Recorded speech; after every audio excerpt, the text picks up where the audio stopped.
Le brasier illumine la pénombre derrière l'école normale. Il est 3 heures du matin lorsque plusieurs véhicules sont engloutis par les flammes dans un garage appartenant à un ressortissant de la Guinée-Conakry, Koné Mori, plus connu sous le pseudonyme d'Amokachi.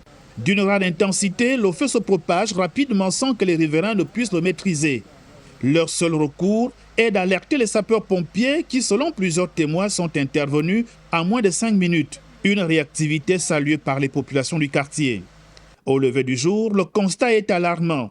Les dégâts matériels sont considérables. Plusieurs véhicules, des moteurs et divers équipements ont été entièrement détruits par les flammes.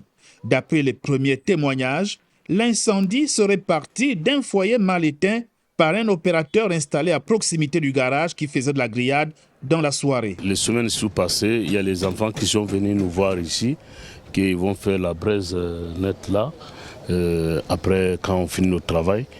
Moi je l'avais expliqué, j'ai dit le garage avec le feu c'est pas bon, mais comme vous êtes aussi notre petit frère, on ne peut pas refuser, mais vraiment le parti là n'est pas bon. Quand ils sont partis à 1h, 3h, 4h, on attend qu'il y a le feu ici. Donc on avait dit que quand ils ont fini le travail, ils n'ont pas éteint le feu.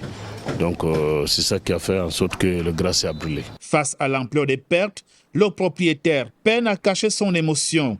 Désormais, seul un élan de solidarité et un soutien multiforme pourraient l'aider à surmonter cette épreuve. Si on trouve l'aide de quelqu'un à notre part, ça va nous aider parce que les dégâts sont énormes, les dégâts sont trop. Une enquête de police a été ouverte afin de déterminer les circonstances exactes de l'incendie, d'établir les responsabilités des différentes parties impliquées et de préciser les suites judiciaires qui seront données à cette affaire.